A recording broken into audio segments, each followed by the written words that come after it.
नमस्कार, आप देख रहे हैं मध्य प्रदेश का सबसे लोकप्रिय न्यूज चैनल यानी डीजीएनआर न्यूज और यह है हमारा खास शो क्रेजी क्रिकेट। और बात आईपीएल के आज के खास दिन की कर लेते हैं, क्योंकि आज दो बड़ी टीमों के बीच मुकाबला है। सनराइजर्स हैदराबाद और उसके सामने होगी दिल्ली कैपिटल्स। सनराइजर्स हैदराबाद की बात करें तो एक अलग ही तरह का सफर अब तक इस टूर्नामेंट में इस टीम का रहा है। शुरुआती दो मुकाबले हारने के बाद लगातार 5 मुकाबले जीते और फिर 2 मुकाबलों में पराजय का सामना करना पड़ा। यानी दिल्ली के खिलाफ सनराइजर्स हैदराबाद और उसके कप्तान केन विलियमसन चाहेंगे कि हार की हैट्रिक से बचा जाए। दूसरी तरफ दिल्ली का सफर भी कोई बहुत ज्यादा खास अब तक रहा नहीं है। एक बड़ी पारी के लिए खुद ऋषभ पंत भी, जो कि कप्तान है टीम के, तरसते हुए दिखाई दे रहे हैं। और अब जिस खास निर्णायक मोड़ पर यह टूर्नामेंट आ गया है, सभी बड़े और नामी खिलाड़ियों को बड़ा प्रदर्शन करना ही पड़ेगा, तभी जाकर प्लेऑफ की राह आसान हो सकेगी। हमारे एक्सपर्ट से जानते हैं कि आज की दोनों टीम के बीच होने वाले मुकाबले से अंक तालिका में क्या कुछ उलटफेर हो सकता है और आखिर ऐसी कौन सी टीम है जिसे हम थोड़ा एज देना चाहेंगे। हमारे साथ मौजूद हैं हमारे खास एक्सपर्ट सुखदेव सिंह गुम्मन सर, जो कि इंदौर डिवीजन क्रिकेट एसोसिएशन के वरिष्ठ पदाधिकारी भी और उसके साथ साथ जाने माने क्रिकेटर भी है। सर, आपका बहुत बहुत स्वागत है। Thank you. और उसके साथ ही हमें हमारे एक और खास मेहमान ज्वाइन कर रहे हैं, संजय चौबे सर, जो कि रमेश भाटिया क्रिकेट एसोसिएशन के सेक्रेटरी हैं। सर, आपका भी बहुत बहुत स्वागत है। Thank you. सर, शुरुआत करते हैं कल के मुकाबले से, क्योंकि आखिरकार आरसीबी के हाथों चेन्नई को पराजय का सामना करना पड़ा। उम्मीद नहीं थी जिस अंदाज में शुरुआत भी हुई थी और लग रहा था कि चेन्नई इस मुकाबले को जीत सकती है, लेकिन उसके बाद विकेटों का जो पतन शुरू हुआ उसने चेन्नई की राह अब प्ले ऑफ के लिए और मुश्किल कर दी है। सर, क्या कहेंगे? बिल्कुल ठीक बात है। कल टॉस के बाद में जिस तरह से धोनी ने पहले गेंदबाजी चुनी थी कि बैटिंग आरसीबी को दिया गया, तो मुझे लगता है वो इस विकेट को देखते हुए निर्णय जो है वो थोड़ा सा विपरीत। आपने कल ही ये बात कही थी। हमने कल भी कहा था कि जो विकेट जैसा दिख रहा है और यहाँ mostly up and down wicket है, यहाँ अगर विकेट यूज भी हैं, यूज होने के बाद में अगर आप पहला यूज नहीं करेंगे, बैटिंग खुद नहीं करेंगे, बॉलिंग आप सेकंड टाइम करेंगे, तो विकेट थोड़ा रफ हो जाता है, यूज्ड होता है, बॉल जो है ज़्यादा स्पिन होती है। हमने देखा किस तरह से कल बॉल स्पिन हो रही थी। विराट कोहली को जिस तरीके से मोइन अली ने बोल्ड मारा, एक परफेक्ट ऑफ स्पिनर बॉल था वो, और वहीं से हमको दिख गया था कि बॉल जो है वो ग्रिप कर रही है और स्पिनर्स को अच्छा टर्न मिल रहा है। और शायद वो एक डिसीजन था, वो थोड़ा सा क्वेश्चनेबल है, बट मैं उनको खुद, इवन आप सब भी जो क्रिकेट फॉलो करते हैं, मानते होंगे कि महेंद्र सिंह धोनी जो है विकेट को बहुत अच्छा रीड करते हैं। पर कल कहीं ना कहीं चूक हुई। हमने पहले भी देखा कि यहाँ जितने मैचेस मोस्टली हुए हैं बैटिंग फर्स्ट ने जीते हैं, अनलेस अनटिल आपने 150-140 रन के आसपास रन ना बनाए हो। जहाँ 170 रन प्लस बनते हैं वहाँ पे चेस करना जो है वो टफ होता है, और कल भी ऐसा ही हुआ। और दोनों तरफ अगर हम देखेंगे तो स्पिनर्स ने बहुत अच्छी बॉलिंग करी, उन्होंने विकेट्स लिए, और मीडियम फास्ट बॉलर को लगभग 9-10 रन, अगर हम हर्षल पटेल की बात करें तो उन्होंने 8.75 के रेट से रन दिए, और बाकी सब ने लगभग 10, 11, 12 रन के हिसाब से। तो मीडियम फास्ट बॉलर को मार पड़ी, और जो स्पिनर्स थे वो दोनों टीम के इकोनॉमिकल रहे। किसी भी स्पिनर ने, महेंदू ने 3 ओवर में 31 रन जरूर दिए, हासारंगा ने आरसीबी की तरफ से और 1 विकेट लिया, वो थोड़े एक्सपेंसिव सिद्ध हुए। पर उसके बिना अगर हम देखेंगे तो 5 रन, 4.5 रन, 6 रन, ये 3 स्पिनर 4 स्पिनर जिन्होंने भी बॉलिंग करी, उन्होंने इसमें ये रन दिए। और मच नीडेड विन था आरसीबी के लिए, क्योंकि अब ये बिजनेस सेंट है इस टूर्नामेंट का, और जो भी 3-4 के बाद में 5, 6, 7 नंबर पे हैं, उन सब के लिए मौका है कि वो प्लेऑफ में एक अच्छी टक्कर दे सकते हैं और अपनी प्रोबेबिलिटी बना सकते हैं, अपना दावा पेश कर सकते हैं प्लेऑफ के लिए, अगर वो अच्छा क्रिकेट खेलेंगे। कल ओवरऑल अगर हम देखें तो आरसीबी की तरफ से बैटिंग बहुत अच्छी नहीं थी, बिट्स एंड पीसेस में बैटिंग हो रही थी। ऐसा नहीं लगा कि बैटिंग एज ए यूनिट वो बहुत अच्छा खेले, ऑल्दो विराट ठीक खेल रहे थे, अनलेस मोइन आए और उन्होंने जो एक मैजिकल बॉल डाला। और सिमिलर तरह से हम संजय बात भी कर रहे थे अभी थोड़ी देर पहले कि इंग्लैंड में भी एक सिमिलर बॉल के ऊपर मोइन ने पहले भी विराट कोहली को इसी तरह से क्लीन बोल्ड किया था। बहुत अच्छे ऑफ स्पिनर है। हमने कल कहा भी था कि मिचेल सेंटनर की जगह के ऊपर, न्यूजीलैंड ऑलराउंडर की जगह पे इंग्लिश ऑलराउंडर मोइन अली जो हैं वो कहीं भारी हैं। कल उन्होंने बताया भी कि बैटिंग करके भी उन्होंने 34 रन बनाए और विकेट भी लिए, और विकेट भी प्रीमियम विकेट, कि विराट कोहली अच्छा खेल रहे थे। ऐसा लग रहा था कि वो वापस कॉन्फिडेंस में, ऑल्दो स्ट्राइक रेट उनका लो था, बट वो रुक कर अपने आप को, एक बैट्समैन जब थोड़ा सा इनडिसाइसिव होता है तो वो केयरफुल होकर खेलता है, वो केयरफुल होकर खेल रहे थे कि मुझे एक लंबी इनिंग खेलनी है, परंतु एक वो बहुत ही शानदार बॉल थी जिस पे आउट हुए। आरसीबी की सीएसके की जो बैटिंग है, हमने देखा कि वो आज तक पिछला एक मैच छोड़ दें जिसमें 202 रन किए थे, कि गायकवाड़ ने और कॉनवे ने रन बनाए थे, उसके बिना अगर हम देखेंगे तो कोई भी बैट्समैन कोई खास पूरे टूर्नामेंट में नहीं कर पा रहा है। इस पे भी ऐसा ही रहा कि एक बार वो ऊपर के जब विकेट गिरने चालू हुए और बाद के में तो देखिए लगातार ही विकेट गिरते चले गए और इन द एंड 13 रन से आरसीबी ने वाला मैच जीत लिया। सर क्या कहेंगे, आपका फेवरेट सब्जेक्ट और सीएसके की पराजय, दोनों में कोई ये चर्चा तो आपसे ही बनेगी सर? बिल्कुल। और जैसे अभिषेक कल की हमने बात की थी और बोला था कि वो 170-180 रन में सीएसके को परेशानी होगी, और कल परेशानी हुई। मैंने भी कल आप विकेट के बारे में मैंने बोला था कि विकेट की जो जानकारी है मुझे तो आज तक नहीं है, और जितने भी जानकार हैं, जो बड़े बड़े जानकार हैं, वो भी इसमें फेल हो जाते हैं। और कल हम जिसको मानते थे कि उन जानकारों में से एक महेंद्र सिंह धोनी भी है, वो भी थोड़ा सा उसमें उनका फेल हो गए वो। और उन्होंने पहले जिस तरह से आरसीबी को बैटिंग दी और 174, थोड़ा सा मुझे ऐसा लगता है कि वो उन्होंने 15-20 रन ज़्यादा बनवा दिए। और उसकी क्रेडिट गोज टू लामोर, उसने बहुत ही तगड़ी बैटिंग करी। और वो जिसको बोलते हैं कि इस विकेट के ऊपर इस तरह की बैटिंग करना थोड़ा मुश्किल था। बॉल टर्न हो रहा था, ग्रिप ले रहा था, ग्रिप भी हो रहा था और रुक के भी आ रहा था। इसके बावजूद भी 173 रन का स्कोर बहुत शानदार स्कोर था। और आखिर में आप देखिए कि उसका नतीजा भी यही हुआ कि कानवे को छोड़ के बाकी किसी ने भी मुझे लगा कि जैसे जडेजा को मैंने देखा है तो विकेट थ्रो करके आ गए। मतलब मुझे लगा नहीं कि उस टाइम इतना तेज हिट की जरूरत है। अगर जडेजा ऐसे प्लेयर हैं कि अगर वो खड़े रहेंगे तो 10 रन, 14 रन, 15 रन अगर एक ओवर में बनाना ही पड़े 2 या 3 ओवर के अंदर तो बना सकते हैं। पर पता नहीं क्या, सबका अपना अपना मेंटल लेवल है और क्या सोच है उनकी, वो नहीं जाने। और बाद में फिर महेंद्र सिंह धोनी के ऊपर पूरा प्रेशर आया और वो भी उसी चक्कर में आउट हुए। और जैसे धोनी आउट हुए तो मैच तो खत्म ही हो चुका था। और आप देखिए कि बहुत आराम से आरसीबी, मतलब बीच में जब कानवे और मेरे ख्याल में जो पार्टनरशिप एक छोटी सी हुई मोइन अली और वो जब खेल रहे थे, थोड़ा सा ऐसा लग रहा था कि थोड़ा सा मैच उधर जा रहा है। पर जैसे ही वो आउट हुए इसके बाद मामला पूरा बिखर गया और आराम से आरसीबी ने मैच जीता। सर मैं विराट कोहली की आपसे बात करना चाहूँगा। जैसे हम लोग बात करते हैं महेंद्र सिंह धोनी की, केन विलियमसन की, ये ऐसे खिलाड़ी हैं जिनकी शालीनता और ठंडा दिमाग इनकी ताकत है। वैसे ही हम मानते हैं कि विराट कोहली की ताकत उनका एग्रेशन है। क्या आपको लगता है कि जो एग्रेशन से दूरी बनाई है विराट कोहली ने, उसके कारण उनकी आक्रामकता जो है विकेट पर दिखाई देती है, वो कम हुई? नहीं, फर्क पड़ता है। देखिए हम कल बात कर रहे थे संजय और हम, कि संजय बता रहे थे कि किसी टूर्नामेंट में किसी प्लेयर को बोला गया कि आप अपना बैटिंग स्टाइल चेंज करिए, आपका ग्रिप चेंज करिए। तो क्या होता है, एक तरीका होता है जिससे प्लेयर रन बनाता है। वो एक आपका बैट का ग्रिप भी हो सकता है, वो आपका एग्रेशन भी हो सकता है, वो आपको जो फील गुड फैक्टर हो, जो आपको मोटिवेट करके रखता हो, चार्ज अप करके रखता हो। हमने देखा वो ऑलवेज चार्ज अप रहते थे, उनका जो एक्सप्रेशंस होते थे वो इतने बोल्ड रहते थे और लगता था कि वो गेम में इन्वॉल्व हैं और हर चीज़ को वो एंजॉय करते थे। वो चीज़ कहीं ना कहीं मैं आपसे सहमत हूँ, वो मिसिंग है। वो विराट कोहली का जो एक ब्रांड था, जो ब्रांड था, मैं तो बोलूँगा कि वो जितना एग्रेशन दिखाते थे और जिस एग्रेशन के कारण से वो जाने जाते थे, वो बैटिंग का एग्रेशन हो, वो ऑन फील्ड कैप्टनसी का एग्रेशन हो, वो ऑन फील्ड फील्डर का एग्रेशन हो। हमने उनको फील्डिंग में भी ऐसे रिमार्केबल कैचेस लेते हुए देखा है, रिमार्केबल फील्डिंग करते हुए देखा है। और फिर वो जो एंजॉय करते हैं विकेट होने के बाद में, वो सारा तो वो कहीं ना कहीं डेफिनेटली मिस कर रहा है। हो सकता है वो एक फैक्टर है।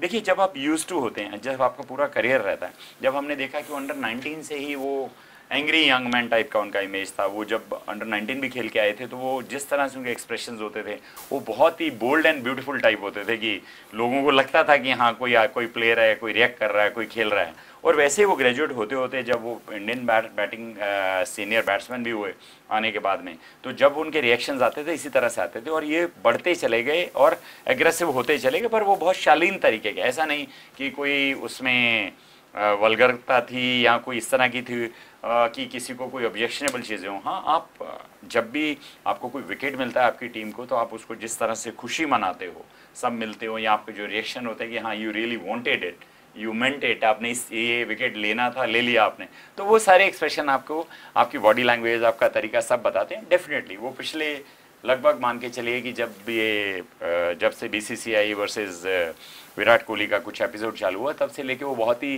डल सुस्त टाइप रहते हैं, थोड़ा थोड़ा बीच बीच में एक्टिव होने की कोशिश करते हैं, but nothing to what we have seen Virat Kohli as, and we all would love to see Virat Kohli what he actually is. और मुझे लगता है कि समय जो है यही किसी चीज़ के लिए भी हीलिंग फैक्टर होता है, किसी चीज़ को किसी भी से बाहर लाने का समाधान होता है, और वो समय भी आएगा कि वापस हमें वही विराट कोहली देखने को मिलेगा। समय की सबसे बड़ी विशेषता यही होती है कि वो बदलता जरूर है, और अब जब विराट कोहली का समय थोड़ा सा बदला हुआ दिखाई दे रहा है तो हम फिर उम्मीद करेंगे कि एक बार फिर वक्त बदलेगा और जैसा सर ने बनाया एक्चुअल विराट कोहली हमें देखने को मिलेगा। सर, एक सवाल विराट कोहली को लेकर आपसे भी पूछना चाहूंगा कि क्रिकेट के पंडितों ने कल जब विराट कोहली का विकेट गिरा उसके बाद में चर्चा हुई तो उनका यह कहना था कि ये गंभीर मसला इसलिए है कि विराट कोहली अलग अलग गेंदबाजों से आउट हो रहे हैं। अगर कोई खिलाड़ी स्पेसिफिक कोई एक गेंदबाज हो जिसके सामने वो आत्मसमर्पण करता हो तो समझ आता है कि ये गेंदबाज को खेलना मुश्किल है, लेकिन अलग अलग गेंदबाजों के माध्यम से विकेट अपना थ्रो करना ये कहीं ना कहीं एक गंभीर समस्या है। किसी भी खिलाड़ी को इस पर अब बहुत ज्यादा विचार करने की जरूरत है, खासतौर पर इस लेवल के स्टैंडर्ड के खिलाड़ी। नहीं, वो बिल्कुल सही बात बोल रहा है, क्योंकि अगर आप अलग अलग बॉलर से आउट हो रहे हैं इसका मतलब क्या हो रहा है कि कहीं आपका जिसको बोलते हैं कॉन्फिडेंस और जो फॉर्म है वो आपका जा रहा है। क्योंकि अगर आप सपोज करो कि आप लेफ्ट आर्म कोई आउट हो रहा है या राइट आर्म लेग ब्रेक कोई आउट हो रहा है, या मोइन अली को तो वो 3-4 बार आउट हो चुके हैं, इंग्लैंड में भी आउट हुए, इंडिया में भी आउट हुए वो, और इस तरह के आउट हुए हैं 2 या 3 बार। कल तो मतलब जो बॉल था वो इतना अच्छा था, ये ऑफ ब्रेक का जो बोलते हैं कि बिल्कुल विकेट लेने आया था वो बॉल, मतलब वो बॉल विकेट टेकर, मतलब उसको बोलते हैं बहुत शानदार बॉल था, क्लासिकल ऑफ स्पिनर डिलीवरी, बिल्कुल क्लासिकल, जिसको ऑफ स्पिनर जिसको बोल्ड मारता है वो वाला बॉल था।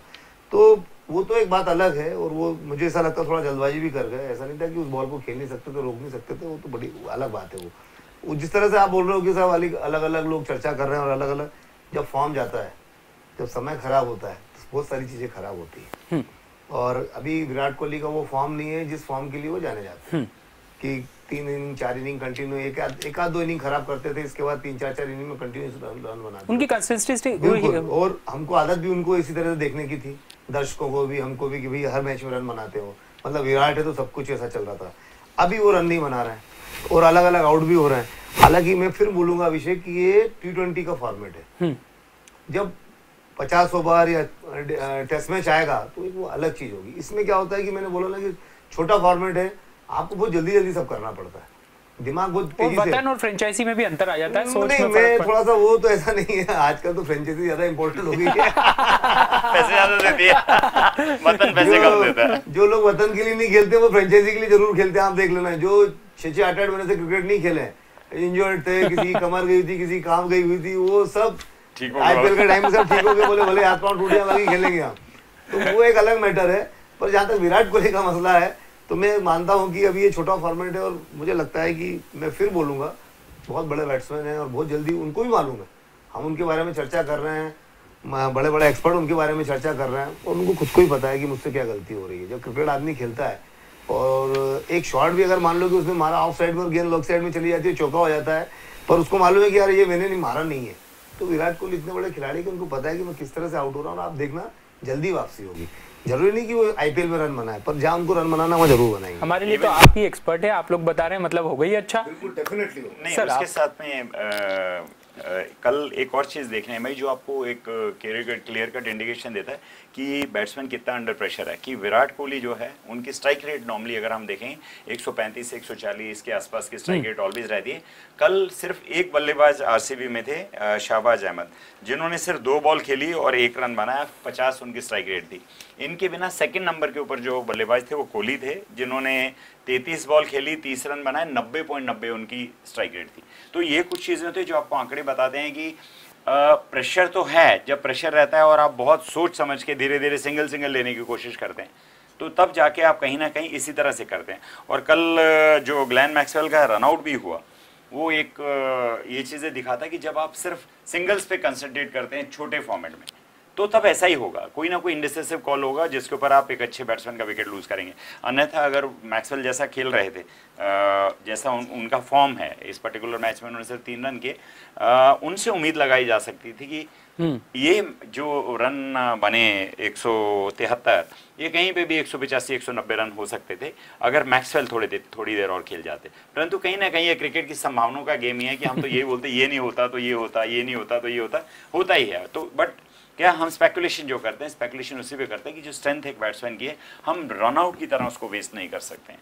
रनआउट जो होना एक क्रिकेट में क्राइम है कि आप अपना क्रिकेट आप वो इंडिसिसिव होके कहीं रनआउट हो रहे हैं, कि वो एक रन के लिए आप इतने बड़े विकेट को सेक्रीफाइस नहीं कर सकते हैं। आपको एक बहुत सोची समझी कॉल के ऊपर, हाँ जहां आप रन ले सकते हैं वहां रन लेना भी चाहिए। ऐसा नहीं कि आपको सिंगल छोड़ने हैं, पर एक बॉल पे अगर 6 लग सकता है, बाउंड्रीज छोटी हैं, तो एक सिंगल रन के लिए आपको विकेट आपका नहीं गंवाना चाहिए। सर कुछ कहना चाह रहे थे? बोला था कि जैसे मैक्सवेल को आपने देखा होगा कि रजत पाटीदार के पहले भेजा, जबकि पिछले मैच में रजत ने 50 बनाया था और सबको ऐसा था कि रजत पाटीदार आएंगे। मैक्सवेल को भेजा इसलिए था कि बॉल स्पिन हो रहा था, ग्रिप हो रहा था, तो ऐसा लग रहा था कि भाई विकेट ज्यादा खराब हो और स्पिनर आए, और मैक्सवेल क्या होता है कि स्पिनर को मारते बहुत अच्छा है, तो उम्मीद ये थी कि जल्दी जाके अगर 30-40 रन ज्यादा तेजी से बना देते हैं 15-20 बॉलों में, अगर वो 30-40 रन बनाते हैं तो वो पीछे के बैट्समैनों को फायदा हो जाएगा। भेजा इसीलिए था, पर अनफॉर्चुनेटली मतलब वो रनआउट हुए और मतलब उसमें पूरा हाथ विराट कोहली का था। उसमें मैक्सवेल की कोई गलती नहीं थी कि उन्होंने बिल्कुल सामने खेल के और कवर्स में से, और वो बहुत इजी रनआउट था, मतलब बहुत दूर रह गए थे वो। और एक रन के लिए 2020 में एक रन के लिए अगर आपको इतना बड़ा विकेट चला जाए, इसके बावजूद भी अगर वो मैच जीते हैं, इसलिए उसकी कोई चर्चा नहीं हो रही है कि वो मैच जीत गए। अदरवाइज अगर आरसीबी मैच हारती तो मैक्सवेल के रनआउट की बात जरूर होती, और वो मैच हारती तो मैं आपकी टिप्पणी पर बहुत ज्यादा मैटर करती सर। वैसे भी संजय क्या होता है, जब स्पिनर्स आते हैं और स्पिनर आने के बाद में अगर आप उनके ऊपर बैट्समैन हैवी हो जाता है तो उनकी लाइन और लेंथ भूल जाते हैं। क्योंकि कोई भी बॉलर, स्पिनर ही नहीं, आप मीडियम फास्ट की भी बहुत बात करेंगे, बहुत अच्छा बॉलर है, लाइन एंड लेंथ पे करता है, और अगर कोई भी अटैकिंग बैट्समैन आकर उसको अनकन्वेंशनल वे में मारना चालू करता है तो वो सोचना पे मजबूर होता है कि मैं मेरी एग्जैक्ट लाइन लेंथ को छोड़ के मैं कुछ ट्राई करता हूँ। वो ट्राई जब आप करने जाते हैं, क्योंकि वो आपका कोर एरिया नहीं है, वो आपकी स्ट्रेंथ नहीं है, आप उसके ऊपर कुछ काम नहीं कर पाते हैं। और मुझे लगता है कि ये मूव भी सिर्फ इसीलिए किया गया था कि हमने इनवेरिएबली देखा है कि स्पिनर्स के ऊपर बहुत एग्रेसिव खेलते हैं, कि जितने भी आप स्पिनर्स की बात करेंगे उनको चौके छक्के मारना उनका काम है। और जब 1-2 बार आप स्पिनर को चौका छक्का मार देंगे छोटे फॉर्मेट में, क्योंकि वहाँ स्पिनर जो है वो विकेट तो परचेज करता ही है, पर हर स्पिनर मोस्टली 2020 फॉर्मेट में रन भी सेव करता है। तो वो रन जब जाने लीक होने लगते हैं उस समय कहीं ना कहीं दिमाग में डिस्टर्बेंस होती है, और जो लाइन लेंथ भूलते हैं आप, और फिर इजीली बाकी बॉलर्स के आकर जो बाकी बैट्समैन पीछे से आने वाले उनके लिए बैटिंग करना इजी है। दूसरा सर क्या था कि कल जब ऐसा बैट्समैन आता है ना, तो बॉलर का दिमाग में भी थोड़ा सा आता है कि मुझे ऐसा नहीं ऐसा फेंकना है, क्योंकि ऐसा नहीं कि अगर ऐसा फेंकूंगा तो मार देगा, और होता भी यही है कि वो अच्छी बॉल पे मारता है और उस चक्कर में खराब बॉलें बहुत गिर जाती है। तो वो भेजा इसीलिए था, पर वो पूरा मैच ही मतलब जिसको कहते हैं कि पूरा हो गया, और उस तरह से वो ठीक है, वो क्रिकेट में ये सब चलता रहता है, क्रिकेट में सब चलता है। लेकिन अंक तालिका में जो दौर फिलहाल चल रहा है वो भी काफी रोमांचक हो चुका है, क्योंकि हम बात करें गुजरात की, लखनऊ की, आरसीबी की, ये टीमें ऐसी हैं जो कहीं ना कहीं ऊपरी क्रम में अपने आप को बनाए हुए, राजस्थान रॉयल्स भी उनमें से एक है, और अंतिम जो 3 पायदान पर मौजूद है टीम, उनमें मुंबई, चेन्नई है, जिनका सफर लगभग प्लेऑफ के लिए अब नामुमकिन सा हो गया है। उसके बाद एक टीम बढ़ती है केकेआर, जो बहुत ज्यादा परेशानी में है, कोई चमत्कार ही होगा जो अब उसे अंक तालिका में ऊपर ला सकेगा। ऐसे में 3 टीमें खास तौर पर हमारे सामने बच रही है, सनराइजर्स हैदराबाद और दिल्ली, उनमें से एक टीम है जिनका आज मुकाबला होने जा रहा है। अब पंजाब, सनराइजर्स हैदराबाद और दिल्ली, ये तीनों टीमें हैं जिनसे कहीं ना कहीं आशा है कि ये अभी भी उम्मीदों के आधार पर आगे बढ़त बना सकते हैं। दिल्ली वर्सेस सनराइजर्स हैदराबाद, इसलिए ये मैच बहुत ज्यादा इंपॉर्टेंट है सर। डेफिनेटली, देखिए अब जैसा आपने कहा कि अगर हम पॉइंट टेबल पे बात करेंगे तो अगर हम पहले 2 जो नए फ्रेंचाइजी आए हैं, जीटी और एलएसजी को छोड़ देंगे, लखनऊ सुपर जायंट्स को, तो ये दोनों लगभग क्वालिफाई कर चुके हैं कि जीटी के जो है 16 पॉइंट है, लखनऊ सुपर जायंट्स के 14 हैं, 16 बना लेंगे आप तो हो जाएगा, 1 मैच जीतना बाकी है। राजस्थान रॉयल को भी 2 मैच जीतने होंगे 5-4 में से। आरसीबी को भी अगर खेलना तो कम से कम 2 मैच 3 मैच उनमें से आरसीबी को भी जीतना है 16 पे जाने के लिए। सनराइजर्स हैदराबाद जो है उनके अभी 5 मैच बचे हुए हैं और उनको 5 में से 3 मैच जीतना जरूरी है। सिमिलरली पंजाब के भी 4 बचे हैं, 4 में से उनको 3 मैच जीतना जरूरी है। तो ये जो 3 में से 4 में से 3 जीतना और ये सारी चीजें जो है ये बिल्कुल नेक टू नेक चल रहा है, क्योंकि पहले तो आप सोते रहे कि ठीक है कछुआ है हम इसको पकड़ लेंगे, और अब आपको लास्ट में कैंटर करना पड़ रहा है कि कछुआ तो बहुत आगे निकल गया। तो अगर आप कंसिस्टेंट क्रिकेट खेलेंगे तो फिर आप हार्दिक पांड्या जैसा डिसीजन ले सकते हैं कि टॉस जीतकर भी आपको पता है बाद में ड्यू होने वाला है और आप अपनी टीम को क्लेमेटाइज कराना चाहते हैं, प्रैक्टिस कराना चाहते हैं, और आप उस तरह का डिसीजन लेते हैं कि ठीक है साहब हम गीली बॉल से बॉलिंग कर देखेंगे कि हम कैसे करते हैं, बैटिंग पहले हम करते हैं। पर यही अगर आप चेजअप गेम खेलेंगे कि पहले आपकी टीम खराब खेली है, तो अब आप कोई चांस नहीं ले सकते हैं। आप चाहकर भी कोई चीज़ हिट एंड ट्रायल पे नहीं जा सकते हैं। आपको कन्वेंशनल क्रिकेट खेलना होगा और उस क्रिकेट में सिर्फ और सिर्फ आपको जीत चाहिए, और अन्यथा आप इस बार के प्लेऑफ में क्वालिफाई करना आपके लिए मुश्किल होगा। जहां तक हम इन दोनों टीमों की बात करते हैं, दिल्ली कैपिटल्स की और सनराइजर हैदराबाद की, तो पॉइंट्स टेबल के ऊपर सनराइज हैदराबाद फिफ्थ पोजीशन पे है। ऑल्दो पिछले 2 मैच उन्होंने हारे, और दोनों जो मैच हारे उन्होंने एक तो 195 रन डिफेंड नहीं कर पाए, तो लास्ट बॉल के ऊपर वो जो था 3 रन चाहिए थे उसके ऊपर छक्का मारकर वो मैच इन्होंने हारा। उसके बाद में 203 रन जब चेन्नई ने बनाए अभी महेंद्र सिंह धोनी की कैप्टनसी वापस आने के बाद में, तो 14 रन से वो मैच हार गए थे। तो दोनों मैच में अगर हम देखेंगे तो जो अगर आप लास्ट बॉल पे हार रहे हैं वो आप मैच लॉस मैं नहीं मानता हूँ कि आप लास्ट मोमेंट में और 195 रन बनाए हैं तो वो कोई आपकी टीम खराब नहीं खेली है। और 203 को भी चेस करते हुए जो बाद में उनका असॉल्ट था उसको देखेंगे तो it was a heroic effort. और दोनों चीज़ में अगर मैं देखूंगा तो 2 चीज़ें उनकी मिसिंग थी पूरे बैटिंग लाइनअप में कि केन विलियमसन रन नहीं बना रहे थे, उन्होंने रन बनाए, निकोलस पूरन रन नहीं बना रहे थे, उससे रन बनाए। तो अब अगर मैं सनराइजर हैदराबाद को देखता हूँ तो इस टूर्नामेंट में अब उनके लगभग सारे बल्लेबाज रन बना रहे हैं। इससे बेहतर चीज़ नहीं हो सकती है कि आप बिजनेस एंड में है इस टूर्नामेंट के, आपको बाकी कुछ मैच खेलने और आपकी बैटिंग यूनिट जो है वो पूरी की पूरी परफॉर्म करना चालू कर दी। तो मुझे लगता है कि पलटवार करेंगे। कोई इस तरह का खराब क्रिकेट नहीं खेला उन्होंने। हाँ, उनका अगर हम पैटर्न देखेंगे तो पहले 2 मैच वो जीते, फिर वो 5 मैच हारे, सॉरी पहले 2 हारे, फिर 5 जीते, फिर 2 हारे। तो कहीं ना कहीं अब फिर से वापस 5 जीतने की तरफ उनका है पैटर्न की अगर हम बात करते हैं। तो देखिए आज वो क्या करते हैं। और एक और बड़ा खास कॉन्टेस्ट आज होने वाला है कि वो बल्लेबाज जो सनराइजर हैदराबाद की तरफ से 1400 कुछ रन बनाए थे जिसने, वो आज उनके अगेंस्ट खेलने वाला। तो कहीं ना कहीं उनको मलाल भी है कि मैं कैप्टन था, डेविड वार्नर की बात कर रहा हूं मैं, कि मुझे कैप्टनसी से हटाया गया, कैप्टनसी से हटाने के बाद टीम से भी बाहर किया गया, और अगली बार वो अब खेल रहे हैं दिल्ली के साथ में, दिल्ली की टीम से। अब वो खेलेंगे अपनी पुरानी फ्रेंचाइजी से। और फॉर्चुनेटली उनकी पहली मीटिंग है दिल्ली और सनराइजर हैदराबाद इस सीजन में 15वें संस्करण ऑफ आईपीएल में पहली बार मिल रहे हैं आज। अद्भुत मिलन होने वाला है। बहुत सारी चीजें हो रही हैं। थोड़ा सा दिल्ली के लिए ये है वरी है कि अक्षर पटेल की जो वेबिंग है, ये फिंगर के बीच में, दोनों फिंगर के बीच में पिछले स्प्लिटिंग हो गई थी, तो वो बॉलिंग नहीं कर पाए थे पिछले मैच में चेन्नई के अगेंस्ट। तो वो अगर ठीक है कि नहीं है वो एक थोड़ा सा कंसर्न है। अदरवाइज अगर हम देखेंगे तो दिल्ली की टीम अब जो है लगभग फुल स्ट्रेंथ में उनके पास में है। उनके मिचेल मार्श ने भी पिछले में अच्छी बैटिंग करी। हम पॉवेल की बात करेंगे तो वो अच्छी बैटिंग कर रहा है। दोनों ओपनर जो हैं, पृथ्वी शॉ की बात करेंगे और डेविड वार्नर की बात करेंगे, तो वो कंसिस्टेंटली रन बना रहे हैं, एक बनाता है या दोनों बनाते हैं। तो स्ट्रेंथ उनकी यही है कि हाँ हम टॉप ऑफ लाइन दोनों बल्लेबाज रन बना रहे हैं, 50 कर रहे हैं। और उसके बाद में जो बाकी मिडिल ऑर्डर आ रहा है वो भी लगभग पिछले मैच में थोड़े से रन से वो हारे, अन्यथा नहीं तो पिछली बार भी उनका परफॉर्मेंस बैट के साथ अच्छा था। बॉलर्स भी जो हैं अब हम जो बात करेंगे तो उनकी बॉलिंग लाइन अब भी बहुत प्रॉपर है। तो ओवरऑल अगर हम देखेंगे तो दोनों टीमों के लिए मोटिव भी है कि जीतना जरूरी है। जब आपके पास करो या मरो की स्थिति होगी तब आपका बेस्ट बाहर आपसे आएगा, क्योंकि उस समय आप गलती करना है अफोर्ड ही नहीं कर सकते। सर, जैसा सर ने बताया कि हम कई बार ऐसी भाषा चलती है कि ज़्यादा 3-5 नहीं करना, लेकिन ये टीम 2-5 कर पाएगी क्या? लेकिन उससे ज़्यादा महत्वपूर्ण बात यह है कि 3-5 की बात करें तो 3 खिलाड़ी आज सनराइजर्स हैदराबाद में डेब्यू करने वाले हैं, वो भी ऐसे खास मुकाबले में। श्रेयस, कार्तिक और एबॉट, ये 3 खिलाड़ी हैं सर। श्रेयस गोपाल हैं, कार्तिक हैं और सीन एबॉट हैं। ये आज इस मुकाबले के लिए मौजूद रहेंगे, यानी एक बड़ा जुआ मैं कहूँगा इसे आज इस टीम ने खेला है। बिल्कुल। और जो श्रेयस गोपाल को खिला रहे हैं इसका मतलब विकेट में कुछ है, हलचल है। हाँ मतलब डेफिनेटली। और उधर पृथ्वी शॉ भी नहीं खेल रहे हैं दिल्ली की टीम से। ये थोड़ा सा दिल्ली के लिए मायूसी भरी खबर है। मायूसी वाला है। और अब जो ये जो मैच होने वाला है ये अब बहुत 50-50 वाला मैच है, क्योंकि केन विलियमसन और अगर आप ऋषभ ये नहीं, ये जस्ट अभी 50-50 हुआ है, इसके पहले आप कुछ और मान रहे थे? नहीं, ये अभी हुआ है। और अब आपको एक बात तो बता दूं, केन विलियमसन और ऋषभ पंत, अब ये कप्तानी का दोनों का दिमाग, तो वो विलियमसन उसमें बहुत भारी है। तो पर बैटिंग में फॉर्म दोनों की एक जैसी चल रही है, ना वो रन बना रहे ना वो रन बट मेरा ऐसा मानना है सर कि अगर टीम के हिसाब से देखा जाएगा तो आपको दिल्ली की टीम बहुत भारी लगेगी अगर उनकी टीम को देखा जाएगा 11 को लाइनअप को।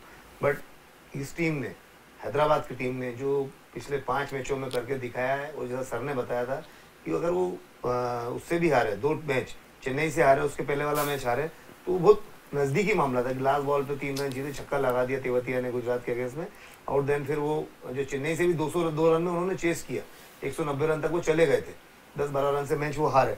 तो मतलब अभी वो फॉर्म में है, और जो बताया कि उनके बैट्समैन भी बहुत फॉर्म में है, तो मुझे लगता है कि इस बार का जो मैच है ये बहुत अच्छा होने वाला है। और मैच यूं कहेंगे कि स्पीड बनाम स्ट्रोक का मुकाबला है। सर क्या कहेंगे, क्योंकि उमरान मलिक ऐसे खिलाड़ी जो आधी टीम को पवेलियन लौटा देते हैं, उसमें से 4 तो वो बोल्ड ही कर देते हैं, तो दूसरी तरफ बल्लेबाजी क्रम भी अच्छा है दिल्ली का। तो ये एक बैट और बॉल के बीच का जो कॉम्बिनेशन है, जो एक फाइट अच्छी बेटर देखने को मिलेगी, वो हम जैसे क्रिकेट प्रेमियों को आज कितना ज्यादा रोमांचक कर सकती है। ठीक बात है। जहां तक हम उमरान की बात करेंगे तो उमरान ने, अगर हम स्टैटिस्टिक्स की बात करें तो दिल्ली के जो 8 प्लेयर टॉप के खेलते हैं उनको अभी तक एक बार भी आउट नहीं किया। अगर हम इंटरनेशनल कैरियर या हम डोमेस्टिक कैरियर की बात करेंगे तो उमरान का जो है वो बहुत बड़ा डोमेस्टिक कैरियर नहीं है। अभी जो डोमेस्टिक कैरियर में बीच में मैचेस भी हुए, उन मैचेस में भी वो इन लोगों को इनको आउट नहीं कर पाए। ऑल्दो क्योंकि ये सैंपल साइज बहुत छोटा है, जब आप कम खेलेंगे है ना, तो आपको उस समय हो सकता है कि आप उस दिन ठीक नहीं हो, या आपकी बॉलिंग ठीक नहीं हो, या बैट्समैन उस दिन एक्स्ट्राऑर्डिनरी खेल गया हो। यही अगर आप 2-4 बार किसी बैट्समैन को खेलते हैं डोमेस्टिक में, तो पता लगता है कि हाँ आप किस लोहे के बने हुए हैं। तो वहाँ अभी तक एक एडवांटेज है कि उन बैट्समैन को ये कि हाँ हमको तो उमरान ने अभी तक आउट नहीं किया, बट डेफिनेटली वो जिस तरह की बॉलिंग कर रहे हैं, एक बड़ा कॉन्टेस्ट देखने को मिलेगा। पर सामने भी जो बल्लेबाज हैं वो उसी कैलिबर के हैं कि उनको यूज टू हैं 150-155 की स्पीड से बॉल को खेलने में। तो मैंने क्या बोला कि अभी सबसे बड़ी बात जो है इस मैच की आज है कि दोनों के लिए एक पर्पस है इस मैच का। ये डेड रबर नहीं है, एक ये लीग का रूटीन मैच नहीं है कि भैया हम खेलने जा रहे हैं, कोई बात नहीं, हार जाएगा तो भी चले जाएगा, जीत जाएगा नहीं, अब हार जाएगा तो नहीं चलेगा, अब आपको जीतना ही है। और जब दोनों टीम जीत के लिए खेलेंगे तो हमको बहुत अच्छा और बेस्ट मैच देखने को मिलेगा। सर क्या कहना चाहेंगे आप अब तक के सफर पर? सनराइजर्स हैदराबाद का सफर बहुत अच्छा रहा है, लेकिन अब ये एक ऐसे निर्णायक मोड़ पर हम आ चुके हैं कि यहाँ पराजय का सामना करना मतलब कि कहीं ना कहीं अपने आप को पीछे कर लेना। देखिए मैं बोलता हूँ सनराइजर्स हैदराबाद जो है बहुत कॉन्फिडेंट है। आज भी 3 प्लेयर नए खिला रहा है, ये कॉन्फिडेंस तो बता रहा है। टीम नटराजन भी उनके जो है थोड़े से निगल होने के कारण से पिछले मैच में हो सकता है वो फिट नहीं होंगे, इसलिए ये वो त्यागी को खिला रहे हैं। मेरे ख्याल में इसीलिए वो त्यागी को खिला रहे हैं। बट 3 प्लेयर खिलाना 3 इतने इंपॉर्टेंट मैचेस में, क्योंकि यहाँ से अब या तो जिगरा तो है, हाँ ये मजबूरी है, जिगरा ये नहीं कह सकते। ये देखिए मजबूरी अगर होती तो फिर आप एक प्लेयर को चेंज करते कि भाई हमारा इंजर्ड हो गया है, ये मजबूरी है हमारी। पर अगर आप 2-3 प्लेयर, एक इंजर्ड है, बाकी 2 को तो आप चेंज ही कर रहे हैं ना, तो मतलब जिगरा है कि हाँ यहाँ, और उनके ऊपर भरोसा है कि यार हम जिनको चेंज कर रहे हैं हमारे लिए अच्छा करेंगे, ये कप्तान का भरोसा है, ये बहुत बड़ी बात है। नहीं इसे आप ठीक मानते हैं? बहुत अच्छी बात। 2 इंजरी तो संजय है, वॉशिंगटन सुंदर जो है उसकी हो रखी है, फिर उसके बाद में टी नटराजन को एक निगल है, तो वो दोनों ऐसा लग रहा है कि फिट नहीं हो। 2 की जगह पे जो है 2 रिप्लेसमेंट तो आपको लेनी थी, 3rd है, उसके बाद 2 रिप्लेसमेंट होना है, वाकई में एक बड़ी बात है। और मुझे लगता है कि बिल्कुल, और अब यहाँ दिल्ली की तरफ से देखना पड़ेगा कि अगर पृथ्वी शा नहीं है तो किससे वो ओपन करवाएंगे। और वो एक दिल्ली के लिए खराब है, क्योंकि पृथ्वी शा ऐसे बैट्समैन है कि जो पृथ्वी शा और डेविड वार्नर दोनों मिलकर अगर शुरू में जो 6 ओवर के अंदर 50-55 रन का या 60 रन का स्टार्ट देते थे और बॉलिंग को बिल्कुल तहस नहस करते थे, तो वो मुझे लगता है कि आज थोड़ा सा कमी देखने को मिलेगी। पर मैंने जैसा पहले भी बोला और अभी फिर बोलता हूँ कि ये जो मैच है ये 50-50 मैच है, भले ही वो CCI में ब्रेवॉन में मैच है, ये वहाँ का विकेट पाटा होगा, बैटिंग विकेट होगा डेफिनेटली, पर आज टॉस बहुत सर टॉस इंपॉर्टेंट इसलिए मैं ये पूछना चाहूंगा आपसे, क्योंकि हमने देखा सनराइजर्स की जो 5 मुकाबलों में जीत हुई है उसका आधार रहा है कि पावर प्ले में इस टीम ने जब जब विकेट निकाले हैं ये टीम जीती है, ये आंकड़े बता रहे हैं। लेकिन अगर पावर प्ले में ये टीम विकेट नहीं निकाल पाई है तो उस मैच में पराजय का सामना करना पड़ा। इसलिए सर टॉस कितना ज्यादा आज के मुकाबले में, टॉस तो बहुत इंपॉर्टेंट है मुंबई के मैचेस में, क्योंकि जब आप बैटिंग सेकंड करेंगे तो आपको सब एडवांटेज है सारी की सारी। और हैदराबाद की स्ट्रेंथ जो है वो चेज है, सेटअप करना नहीं है। हम उन्होंने 5 मैच लगातार जीते, वो सारे चेस करते हुए जीते, और आज भी टॉस जीत लिया उन्होंने। और मुझे लग रहा है कि वो पहले बॉलिंग ही करेंगे ताकि सूखी बॉल के साथ खुद बॉल करें और फिर दिल्ली से बोलेंगे। बहुत है वैसे केन विलियमसन, मैंने दूसरी तीसरी बार देख रहा हूँ कि आपने जो बोला है वो वहां पर उन्होंने एग्जीक्यूट किया।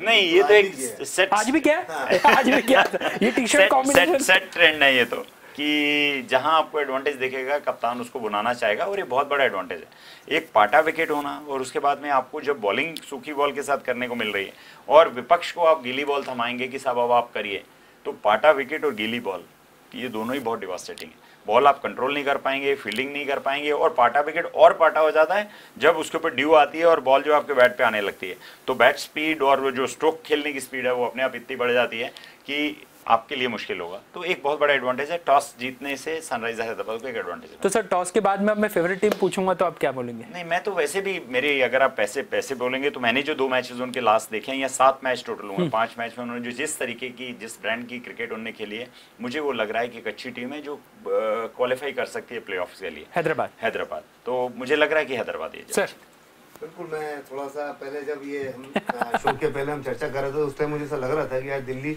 पर अभी पृथ्वी शॉ के नहीं खेलने से बहुत बड़ा ड्रॉप है, बहुत बड़ा प्लेयर है वो, ये मैच चेंज कर सकता है, और वो मैच चेंज कर सकते हैं। तो मुझे लगता है कि आप 50-50 हो गया, पर मैं हैदराबाद के साथ हूँ। हैदराबाद के साथ मैंने हैदराबाद को एज आप दोनों ही देना चाहेंगे।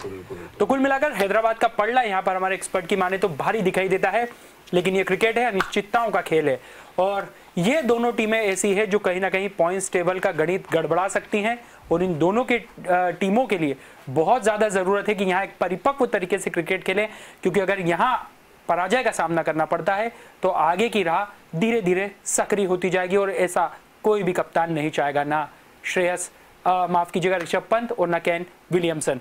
देखना दिलचस्प होगा कि आज की इस खास बैटल में आखिर ऊंट किस करवट बैठता है। लेकिन फिलहाल हमारी इस खास पेशकश में इतना ही, कल फिर मुलाकात होती है, लेकिन डीजीआना न्यूज पर आपकी पसंदीदा और विश्वसनीय खबरों का सिलसिला जारी है, हमारे साथ बने रहिए। इजाजत दीजिए, नमस्कार।